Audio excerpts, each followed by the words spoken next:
अब जब ओखल में सिर दे ही दिया है तो मूसल से क्या डरना। इसका अर्थ है जब तैयारी करने की ठान ही ली है तो मेहनत से क्या डरना। नमस्कार दोस्तों, स्वागत है आपके अपने YouTube चैनल जियोग्राफी हब 890 पर। मेरा नाम है आभा प्रजापति। चलिए अब बात करते हैं प्रश्नोत्तर संख्या 8। प्रश्नोत्तर संख्या 7 तक पिछले वीडियोज में चर्चा की जा चुकी है, तो अब प्रश्नोत्तर संख्या 8 से देखते हैं। भौगोलिक अध्ययनों में गुरुत्व मॉडल के अनुप्रयोग की विवेचना कीजिए। उत्तर: भौगोलिक अध्ययन में गुरुत्वाकर्षण मॉडल महत्वपूर्ण स्थान रखता है। यह लोकप्रिय गणितीय मॉडल है जिसका उपयोग दो या अधिक स्थानों के मध्य संबंधों का अनुमान लगाने और गणना करने के लिए किया जाता है। न्यूटन के गुरुत्वाकर्षण नियम के अनुसार जो आकार में बड़े तथा पास होंगे वे ही अधिक बल लगाएंगे। मानव भूगोल के गुरुत्वाकर्षण मॉडल में इन समान चरों का उपयोग किया जाता है। किसी भी क्षेत्र का आकार जनसंख्या में मापा जा सकता है। गुरुत्वाकर्षण मॉडल में विचार न्यूटन के नियम के समान है क्योंकि बड़े और पास दो स्थान हैं और वे एक दूसरे पर अधिक प्रभाव डालेंगे। स्थानों के बीच का संबंध आकार और दूरी दोनों प्रकारों को दर्शाता है। इंटरैक्शन प्रत्येक स्थान के आकार के लिए आनुपातिक होता है। जैसे जैसे आबादी बढ़ती जाती है बातचीत बढ़ती है। यद्यपि बातचीत उनके बीच दूरी के बीच विपरीत आनुपातिक है। जैसे जैसे दूरी बढ़ती है अपेक्षित संपर्क कम होता जाता है। इस प्रकार गुरुत्व मॉडल न्यूटन के गुरुत्वाकर्षण नियम पर आधारित है जिसे निम्न सूत्र द्वारा व्यक्त किया जा सकता है। m बराबर k p1 p2 upon d2, जहां p1 प्रथम स्थान की जनसंख्या,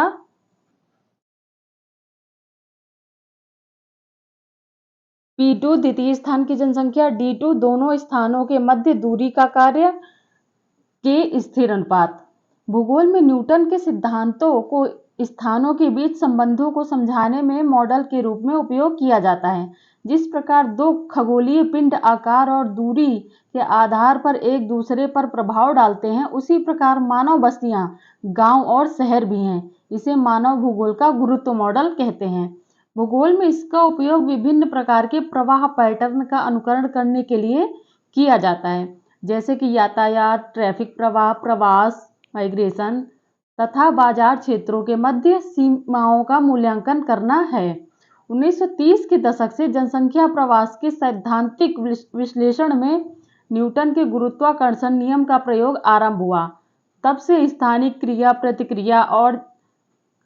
प्रतिक्रिया में जनसंख्या, आकार और दूरी को महत्वपूर्ण स्थान दिया जाने लगा। इस मॉडल का मौलिक आधार यह है कि किसी क्षेत्र या नगर में प्रवासियों को आकर्षित करने की शक्ति उसके आकार के अनुसार बढ़ती जाती है और उससे दूरी बढ़ने पर घटती जाती है। इसी आधार पर सर्वप्रथम सन 1929 में अर्थशास्त्री W.J. रैली ने नगर के फुटकर व्यापार क्षेत्र के निर्धारण हेतु इस मॉडल का प्रतिपादन किया था, जिसे फुटकर व्यापार गुरुत्वाकर्षण नियम, लॉ ऑफ रिटेल ग्रेविटेशन के नाम से जाना जाता है। गुरुत्व मॉडल के आधार पर ही सन 1940 में G.K. जिफ ने प्रवास के संदर्भ में न्यूनतम प्रयास सिद्धांत, प्रिंसिपल ऑफ लीस्ट एफर्ट का प्रतिपादन किया और वस्तुओं, सूचनाओं तथा व्यक्तियों के स्थानांतरण की व्याख्या की। इसमें यह मान लिया जाता है कि विभिन्न समुदायों का पारस्परिक प्रवास इस प्रकार होता है कि संपूर्ण तंत्र को न्यूनतम प्रयास करना पड़े। इस प्रकार निष्कर्ष रूप में स्पष्ट है कि भूगोल में गुरुत्व मॉडल का उपयोग विभिन्न मॉडलों तथा सिद्धांतों के निर्माण तथा उनके व्यवहारिक उपयोग में किया जाता है। अब देखते हैं प्रश्न संख्या 9। न्यू बिगिन की संसार के पादपीय मंडलों की योजना का वर्णन कीजिए और भूमध्य सागरीय पादपीय मंडल को स्पष्ट कीजिए। उत्तर: जीवमंडल में वनस्पति का अध्ययन दो रूपों में किया जाता है। नंबर 1, पादपों की किसी प्रजाति का विश्व स्तरीय वितरण, जिसके अंतर्गत पादपों के वितरण के प्रतिरूपों तथा उनकी विषमता का अध्ययन जलवायु की विभिन्नताओं, पादपों के विसरण, डिस्पर्सल तथा प्रवास, माइग्रेशन, महाद्वीपों के विस्थापन एवं प्रवाह के संदर्भ में किया जाता है। नंबर 2, वनस्पतियों का अध्ययन पारिस्थितिकी तंत्र के संदर्भ में किया जाता है, जिसके अंतर्गत समान पर्यावरण वाले विभिन्न आवासों में पादपों की समस्त प्रजातियों का सामूहिक अध्ययन करते हैं। भूगोल में वनस्पतियों के वितरण का अध्ययन भौगोलिक प्रदेशों एवं जलवायु प्रदेशों के संदर्भ में किया जाता है। क्रिटेशियस युग से पुष्पी पौधों का उद्भव, विकास तथा भूमंडल के विभिन्न भागों में विचरण तथा प्रवास होने से उनके अलग अलग समूहों का विकास तथा प्रवास होने से उनके अलग अलग समूहों का विकास हुआ है। इस प्रकार के आवासों समान पर्यावरण वाले में वानस्पतिक समूहों के वृहद स्तरीय रूपों को वानस्पतिक जगत कहते हैं। प्रत्येक वानस्पतिक समूहों के वृहद स्तरीय रूपों को वानस्पतिक जगत में प्रादेशिक स्तर पर विभिन्नताएं अवश्य होती हैं। अतः वानस्पतिक जगत को लघु वनस्पतीय प्रदेश में बांटा गया है। प्रत्येक वनस्पतीय प्रदेश में विभिन्न जीवन रूपों वाले सभी पादपों को जैसे वृक्ष, झाड़ी, घास इत्यादि को सम्मिलित किया जाता है। इस तरह के वनस्पतीय प्रदेशों को फॉर्मेशन कहते हैं। भूमंडल के वनस्पतीय प्रदेशों का विकास मुख्य रूप से टर्शियरी युग में हुआ, किंतु क्वार्टरनरी युग में हुए जलवायु परिवर्तनों के कारण इस वनस्पति प्रदेशों में परिवर्तन हुए। इस प्रकार पादपों की कुछ प्रजातियों का ही विश्वव्यापी वितरण संभव हो पाया, जबकि अधिकांश प्रजातियां कुछ निश्चित स्थानों में ही सीमित हैं। अतः प्रजातियों के व्यापक वितरण के आधार पर न्यू बिगिन ने समस्त विश्व को 6 वनस्पति जगत में विभाजित किया है, जो निम्नलिखित है। नंबर 1 ऑस्ट्रेलियाई जगत, नंबर 2 केप जगत, Cape kingdom region, number 3 Arctic region, Arctic जगत, नंबर 4 पूरा उष्णकटिबंधीय जगत, पैलियोट्रॉपिकल किंगडम, नंबर 5 नवायनवर्तीय जगत, नियोट्रॉपिकल किंगडम, नंबर 6 उत्तरी जगत, बोरियल किंगडम, भूमध्य सागरीय जगत। अब बात करते हैं भूमध्य सागरीय पादपीय मंडल जगत या जगत, मेडिटेरियन फ्लोरिस्टिक रीजन। भूमध्य सागरीय पादपीय मंडल में वनस्पति समुदाय के 3 लंबवत स्तर पाए जाते हैं। ऊपरी स्तर का प्रमुख वृक्ष ओक है, जिसमें 2 वर्ग हैं, सदाबहार ओक तथा पर्णपाती ओक। ओक की कई प्रजातियां पाई जाती हैं। ऊंचाई के साथ वृक्षों का क्रम बदलता जाता है। सबसे नीचे सदाबहार ओक, बढ़ती ऊंचाई के साथ क्रमशः पर्णपाती ओक, बीज, पाइन तथा फर का क्रम पाया जाता है।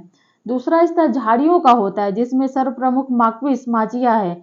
इसका आवरण घना होता है, इसलिए अप्रवेश्य हो जाता है। इसकी ऊंचाई 2 मीटर या उससे अधिक होती है।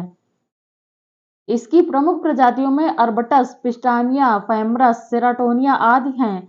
लगातार पशुचारण, जलाने तथा कटाई द्वारा माक्विस का रूपांतर गेरिंग स्थानीय नाम में हो गया है। गेरिंग का भी मानव द्वारा विदोहन होने से उसका रूप बदल गया है, जिसे बाथा कहते हैं। सबसे निचले स्तर में शाकीय पौधों का आवरण होता है। भूमध्य सागरीय प्रदेशों में शरदकालीन तथा बसंतकालीन वर्षा के जल द्वारा मिट्टियों की नमी बढ़ जाती है, जिसमें बसंत काल में वनस्पतियों में अधिकतम वृद्धि होती है। ग्रीष्म काल में ताप वृद्धि तथा वर्षा के अभाव में जल की कमी के कारण वनस्पतियों की संरचना इस प्रकार होती है कि वे ग्रीष्म काल में शुष्कता को सह सकें।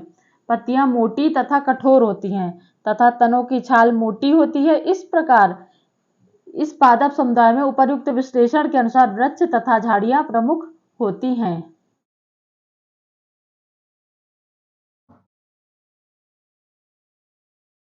प्रश्नोत्तर संख्या 10। जलवायु परिवर्तन को समझने में विश्व जलवायु अनुसंधान कार्यक्रम WCRP के महत्व और उसकी क्रोड परियोजनाओं पर चर्चा कीजिए।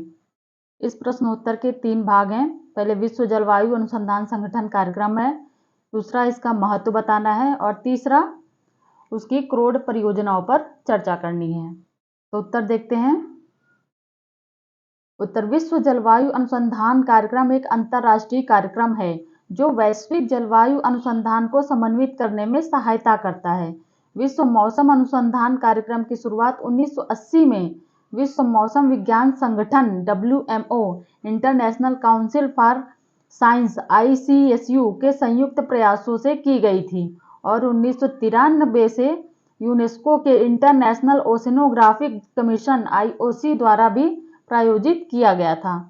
विश्व जलवायु अनुसंधान कार्यक्रम में योगदान करने वालों में कई हजार जलवायु वैज्ञानिक हैं जो स्वयं सेवकों के रूप में अपनी विशेषज्ञता प्रदान करते हैं। जैसे अनुसंधान के प्रमुख क्षेत्रों में कार्यशालाओं का आयोजन करने में सहायता करते हैं, श्वेत पत्र के लेखों में भविष्य के अनुसंधान के लिए मार्ग प्रशस्त करते हैं और WCRP विज्ञान या सलाहकार बोर्डों पर कार्य करते हैं। कार्यक्रम के लिए आधिकारिक वैज्ञानिक मार्गदर्शन एक संयुक्त वैज्ञानिक समिति द्वारा प्रदान किया जाता है, जिसमें 3 प्रायोजक संगठनों के बीच आपसी समझौते द्वारा चुने गए 18 स्वयंसेवक वैज्ञानिक होते हैं। विश्व जलवायु अनुसंधान कार्यक्रम को इसके 3 प्रायोजकों और राष्ट्र, राज्यों या अन्य दाताओं द्वारा अतिरिक्त योगदान से वित्त पोषित किया जाता है। विश्व जलवायु अनुसंधान कार्यक्रम इन फंडों का उपयोग विज्ञान कार्यशालाओं या सम्मेलनों को आयोजित करने और अंतर्राष्ट्रीय स्तर पर जलवायु वैज्ञानिकों के बीच सहयोग का समर्थन करने के लिए करता है। इसके विशेषज्ञ जलवायु संबंधी डेटा के लिए अंतर्राष्ट्रीय मानक विकसित करते हैं और भविष्य में अंतर्राष्ट्रीय जलवायु अनुसंधान के क्षेत्रों पर बल देते हैं। विश्व जलवायु अनुसंधान कार्यक्रम WCRP का महत्व या उद्देश्य। इस कार्यक्रम का महत्व या उद्देश्य निम्नलिखित हैं।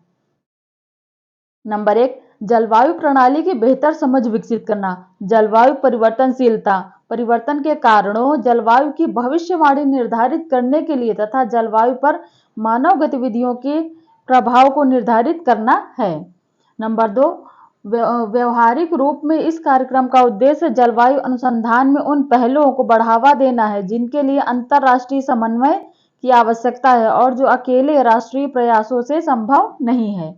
नंबर 3, यह कार्यक्रम सीधे जलवायु अनुसंधान को निधि नहीं देता है, किंतु कई बार वैश्विक अनुसंधान प्राथमिकताओं पर अनुसंधान निधि एजेंसियों के साथ विचारों का आदान प्रदान करता है। विश्व जलवायु अनुसंधान कार्यक्रम की क्रोड परियोजनाएं। WCRP की 4 क्रोड परियोजनाएं हैं जो निम्नलिखित हैं। नंबर 1, जलवायु और क्रायोस्फीयर क्लिक। क्रायोस्फीयर में अनुसंधान को बढ़ावा देता है और क्रायोस्फीयर की समझ और वैश्विक जलवायु प्रणाली के साथ इसकी बातचीत को बेहतर बनाने के लिए प्रोत्साहित करता है। जलवायु परिवर्तन का पता लगाने के लिए क्रायोस्फीयर के कुछ भागों का उपयोग करने की क्षमता को भी बढ़ाता है। नंबर 2, जलवायु और महासागर भिन्नता, पूर्व निर्धारित और परिवर्तन। क्लीवर का मिशन गत्यात्मक महासागर, जलवायुमंडलीय प्रणाली की गतिकी, पारस्परिक क्रिया और पूर्वानुमेयता को समझना है। इसके लिए यह पृथ्वी की जलवायु प्रणाली में परिवर्तनों की टिप्पणियों, विश्लेषण और भविष्यवाणियों की सुविधा प्रदान करता है, जिससे जलवायु परिवर्तनशीलता, पूर्वानुमान और परिवर्तन की बेहतर समझ प्राप्त होती है। नंबर 3, वैश्विक ऊर्जा और जल आदान प्रदान। जीवेक्स अनुसंधान, अवलोकन और विज्ञान गतिविधियों का एक एकीकृत कार्यक्रम है जो वायुमंडलीय, स्थलीय विकिरण, हाइड्रोलॉजिकल युग्मित पूर्वाग्रहों, वैश्विक और क्षेत्रीय हाइड्रोलॉजिकल चक्र, विकिरण और निर्धारित करने वाले इंटरैक्शन पर केंद्रित है। ऊर्जा परिवर्तन और वैश्विक परिवर्तनों में उनकी भागीदारी को भी सुनिश्चित करता है। नंबर 4, स्ट्रेटोस्फीयर, ट्रोपोस्फीयर प्रक्रियाएं और जलवायु में उनकी भूमिका। स्पार्क वायुमंडलीय गतिशीलता और पूर्वानुमान, रसायन विज्ञान और जलवायु में प्रमुख मुद्दों और जलवायु समझ के लिए दीर्घकालिक रिकॉर्ड को संबोधित करने के लिए वैश्विक बौद्धिक नेतृत्व प्रदान करता है। इन कोर परियोजनाओं के अलावा WCRP की प्रमुख परियोजनाओं में समन्वित क्षेत्रीय जलवायु डाउन स्कूलिंग प्रयोग कोडेक्स भी है, जिसमें वैश्विक भागीदारी के माध्यम से क्षेत्रीय जलवायु डाउन साइक्लिंग के विज्ञान और अनुप्रयोग को आगे बढ़ाने और समन्वय का कार्य किया जाता है। इस प्रकार प्रत्येक कोर परियोजना में WCRP के समान एक संरचना होती है जिसके माध्यम से कार्य संचालित किया जाता है। अब देखते हैं प्रश्नोत्तर संख्या 11। पवनों और धाराओं के बीच का संबंध सबसे अच्छी तरह से हिंद महासागर में देखा जाता है, सिद्ध कीजिए। उत्तर, हिंद महासागर अपनी भौगोलिक स्थिति के कारण प्रशांत और अटलांटिक महासागर से भिन्न है। हिंद महासागर के उत्तर में एशिया का विशाल महाद्वीप स्थित है, जिसके कारण इस महासागर का भूमध्य रेखा से उत्तर वाला भाग धाराओं के संबंध में अन्य सभी महासागरों से अलग है। उत्तरी हिंद महासागर मानसूनी हवाओं के नियंत्रण में रहता है, अतः इन धाराओं पर भी ग्रीष्मकालीन तथा शीतकालीन मानसून का प्रभाव पड़ता है। मानसूनी पवनों के प्रभाव स्वरूप ही उत्तरी हिंद महासागर में चलने वाली धाराओं की दिशा में वर्ष के आधे भाग में पूर्ण रूप से परिवर्तन हो जाता है। 10 डिग्री दक्षिणी अक्षांश के उत्तर में धाराओं की दिशा में ऋतुओं के साथ परिवर्तन होता रहता है, जिसे शीतकालीन मानसून प्रवाह तथा दक्षिण पश्चिमी मानसून प्रवाह के रूप में देखा जाता है। उत्तरी गोलार्ध में शीत ऋतु में एशिया महाद्वीप के विस्तृत भूखंड से हिंद महासागर की ओर उत्तरी पूर्वी व्यापारिक पवनें चलती हैं, जिससे फरवरी तथा मार्च में उत्तरी पूर्वी मानसून प्रवाह पूर्ण विकसित रूप में श्रीलंका के दक्षिण पूर्व से पश्चिम पूर्व की ओर चलता रहता है। बंगाल की खाड़ी तथा अरब सागर में धाराएं प्रचलित पवनों के साथ उत्तर पूर्व से चलती हैं। इस प्रकार शीतकालीन मानसून के समय में अरब सागर तथा बंगाल की खाड़ी में धाराओं का प्रवाह घड़ी की सुई की विपरीत दिशा काउंटर क्लॉकवाइज में होता है। इस ऋतु में उत्तर पूर्वी मानसून प्रवाह अपने साथ भारी मात्रा में जल लाकर अफ्रीका के पूर्वी तट की ओर एकत्र कर देता है।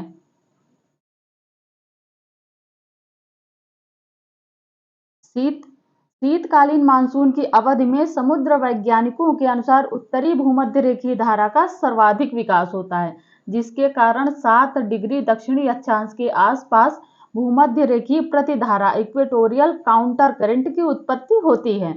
यह प्रतिधारा 2 डिग्री से 8 डिग्री दक्षिणी अक्षांश के मध्य पश्चिम से पूर्व की ओर 40 सेंटीमीटर प्रति सेकंड की गति से प्रवाहित होती है।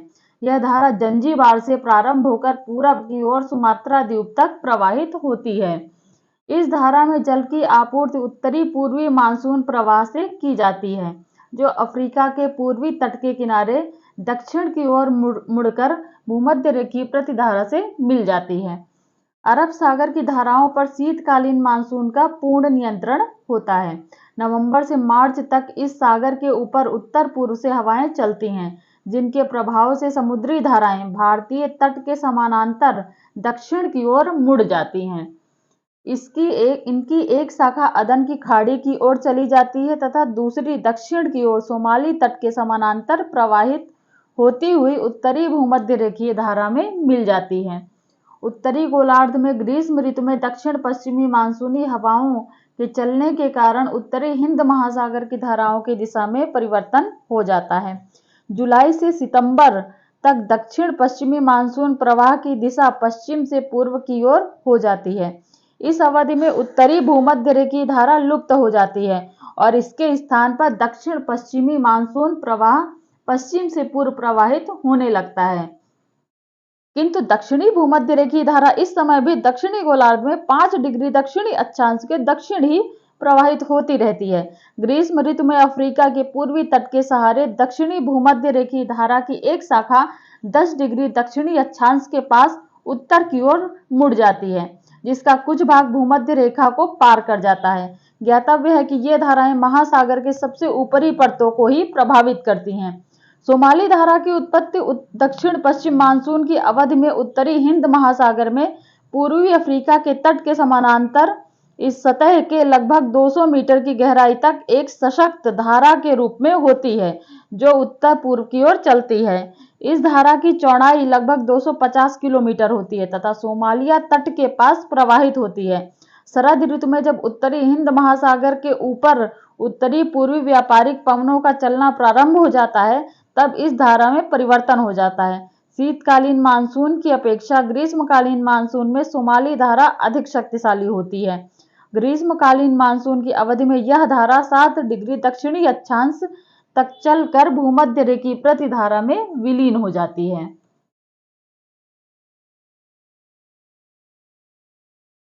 इस प्रकार स्पष्ट है कि उत्तरी हिंद महासागर में धाराओं और पवनों का अंतर संबंध बहुत ही प्रभावशाली ढंग से दिखाई देता है। ऐसा किसी अन्य महासागर में नहीं मिलता है। ये देखिए मैप में दर्शाया गया हिंद महासागर की धाराएं, शीतकालीन मानसून, ग्रीष्मकालीन मानसून, अगुलहास धारा, पछुआ पवन प्रवाह, प्रणाली, भूमध्य रेखीय धारा, मेडागास्कर धारा, सोमाली धारा, ये मोजाम्बिक धारा है। ये गर्भ धारा रेड कलर से दिखाई गई है और ब्लू कलर से शीत धारा दर्शाई गई है। और ये रहे शीतकालीन मानसून, इसमें अगुलहास की धारा और ये देखिए सारी दक्षिणी ऑस्ट्रेलियाई धारा, ये सभी।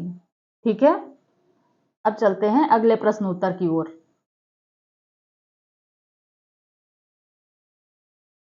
प्रश्न संख्या 12, कोम्पेज की धारणा को सविस्तार समझाइए।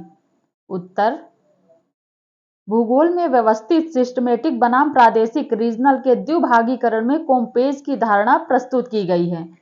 भूगोल विषय बहुविमीय है। इसमें केवल अनेक विषयों की ही चर्चा शामिल नहीं है, बल्कि यह अनेक दृष्टिकोणों द्वारा तथा अधिगमों द्वारा अध्ययन का भी विषय है। भूगोल बहुविचलक मल्टीवेरिएट अथवा बहुचर विषय है, जिसमें एक साथ प्राकृतिक विज्ञान, सामाजिक विज्ञान तथा गणित इत्यादि का प्रवेश हुआ है। इन अनेक विषयों के संयोग से भूगोल विषय बना है, किंतु प्रादेशिक भूगोल के अध्ययनकर्ता इस विषय के बहुचर स्वरूप को देखकर अंतर संबंधित हुई ऐसी सभी दृश्य वस्तुओं को एक ही स्थान पर वर्णन करने में कतराते हैं। इसके फलस्वरूप प्रादेशिक विवरण जब पृष्ठभाग में चला गया तो भूगोल 3 अलग अलग शाखाओं में विभाजित हो गया, जैसे सामान्य भूगोल जनरल ज्योग्राफी, कोम्पेज प्रादेशिक भूगोल तथा पूर्ण प्रादेशिक भूगोल फुल डिस्क्रिप्टिव रीजनल ज्योग्राफी। कोम्पेज शब्द डरवंट व्हिटलसी 1956 द्वारा प्रयोग किया गया था। यह प्रादेशिक भूगोल के अनेक पक्षों को स्पष्ट करता है। वातावरण के सभी पक्षों जैसे प्राकृतिक, जैवीय व सामाजिक तत्वों को पृथ्वी पर मानव अधिग्रहण से संबंधित करता है, किंतु सामान्य व्यक्ति के लिए वर्तमान में भी व्यवस्थित प्रादेशिक विवरण ऑर्डिनरी रीजनल डिस्क्रिप्शन ही उपयोगी है। प्रादेशिक भूगोल को भी अधिक महत्व देना बुद्धिमत्तापूर्ण नहीं है, क्योंकि किन्हीं 2 स्थानों अथवा 2 समुदायों में मनुष्यों की क्रियाएं समान नहीं होती। बेरी सामान्य भूगोल और प्रादेशिक भूगोल को अलग अलग नहीं मानता तथा एक सतत बने जगत, दृश्य जगत, कॉन्टिनम के 2 छोर, एक्सट्रीम्स के रूप में नहीं देखता। एक छोर पर सामान्य भूगोल और दूसरे छोर पर प्रदेश भूगोल के मध्य खाली स्थान से सतत यथार्थता का विवरण पूर्ण नहीं होता, इसलिए वह इस सांचे मैट्रिक्स में तीसरा पक्ष जोड़कर रिक्तता को भरना चाहता है। उसके इस ढांचे में पृथ्वी, समाज और ज्यामितीय जियोमेट्रिकल प्रारूप को शामिल माना है। भौगोलिक अध्ययन एक क्रमबद्ध विषय से शुरू होकर दृश्य जगत की जटिलताओं से गुजरता हुआ अंत में संपूर्णता में समा जाता है, जिसको प्रादेशिक भूगोल कहते हैं। इस प्रकार बेरी भूगोल के द्विभागीकरण डाइकोनोमी में विश्वास नहीं करता। अनुचिन्ह अनुचिन्ह भूगोल में विशिष्ट अथवा व्यक्तिनिष्ठ अनूठी बनी प्रादेशिक यथार्थता और सामान्य यथार्थता के 2 अलग अलग छोर नहीं मानता। वह इस द्विभागीकरण को एक दूसरे का पूरक कहता है। दोनों एक दूसरे में अविच्छिन्न रूप में समाये हैं। अनुचिन्ह विश्व जगत को एक ही विज्ञान मानता है, क्योंकि विश्व विज्ञान का इतिहास एक चक्र रूप में विकास की रूपरेखा है। इतिहास में कुल काल अवधि ऐसी हैं जब सामान्य में विशिष्ट समा गए और कुछ काल अवधियों में विशिष्ट आगे पहुंचकर सामान्य को नष्ट कर एक ही विज्ञान की अनेक शाखाओं में फैल गए। इस प्रकार विज्ञान विस्तृत होता गया, लेकिन संपूर्ण में समाये भागों की तुलना में एक समस्त यथार्थ अधिक महत्वपूर्ण है। इस प्रकार यथार्थ स्थिति यह है कि भूगोल के 2 अभिगमों अप्रोचेज में सामान्य भूगोल व प्रादेशिक भूगोल में मतभेद ही नहीं है। दोनों तिरोहित बन एक बनी डिसइंटीग्रेटेड इनटू वन होल हैं तथा एक दूसरे में समाई हैं। विशेष अवधारणा अंत में सामान्य में जा समाई है। यथार्थता यह है कि whole is greater than parts. यह महत्वपूर्ण है कि सामान्य अवधारणाओं में विवरण में प्रदेश विशेषता निहित है।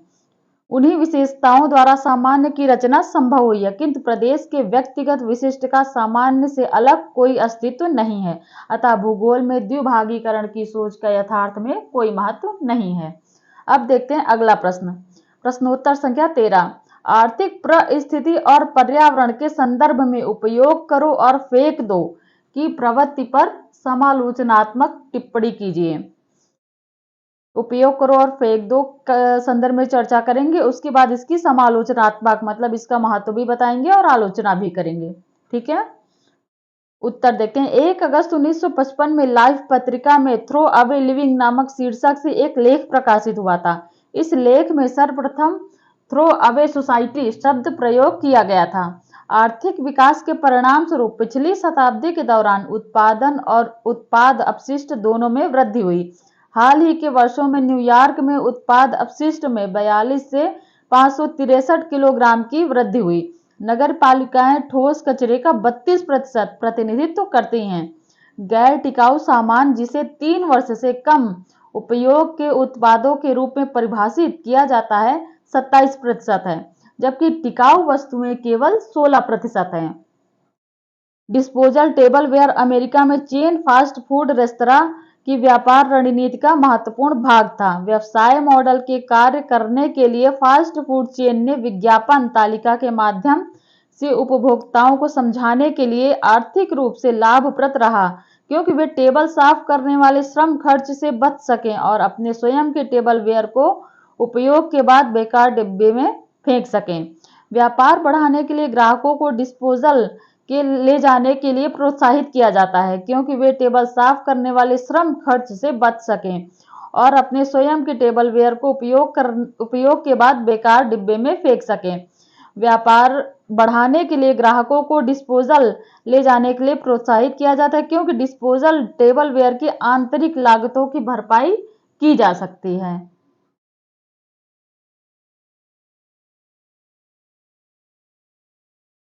चीन प्रतिवर्ष लगभग 57 बिलियन जोड़े एकल उपयोग चॉपस्टिक का उत्पादन करता है, जिनमें से आधे का निर्यात करता है। ये चॉपस्टिक लगभग 45% पेड़ों से बने होते हैं। उनमें लगभग 3.8 मिलियन मुख्य रूप से कपास की लकड़ी, सन्टी और स्प्रूस शेष बांस से बनाया जाता है। जापान प्रतिवर्ष इन डिस्पोजेबल्स के लगभग 24 मिलियन जोड़े का उपयोग करता है और विश्व स्तर पर लगभग 80 मिलियन जोड़े लगभग 1.4 मिलियन द्वारा फेंक दिए जाते हैं।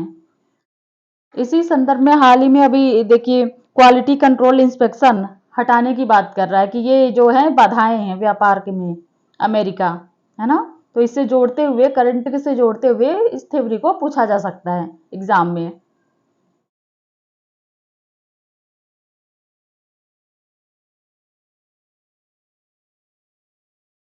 1920 से 1930 के दशक में नियोजित अप्रचलन प्लान्ड ऑब्सोलेंस का दर्शन सामने आया। जब बड़े पैमाने पर उत्पादन लोकप्रिय हो रहा था, किसी कारणवश विफल हो गया या कम समयावधि तक वांछनीय रहे उत्पाद को उपयोग में लाना इसका मुख्य लक्ष्य था।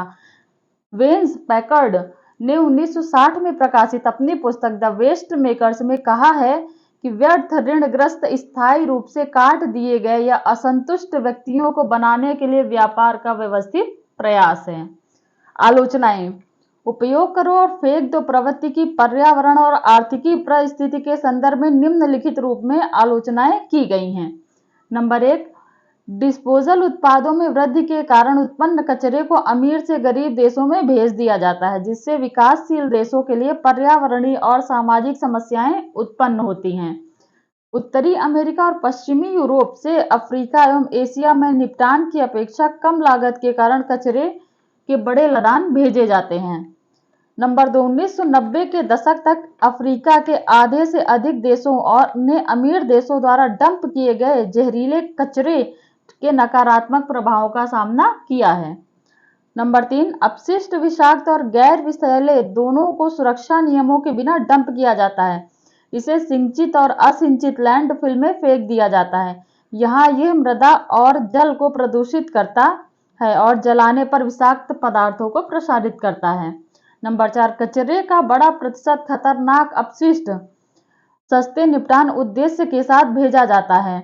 जैसे चीन भारी मात्रा में विषैले पदार्थ प्रतिवर्ष 1.9 मिलियन टन की औसत मात्रा को स्वयं निपटान के बजाय जहाज से भेज देता है, जो उसके लिए सस्ता पड़ता है। इसी प्रकार 2004 में एरिज़ोना विश्वविद्यालय के अध्ययन में पाया गया कि सभी खाद्य पदार्थों का 40% भाग कभी खाया नहीं जाता और हर वर्ष 43 बिलियन डॉलर खाद्य पदार्थ फेंके जाने का अनुमान है।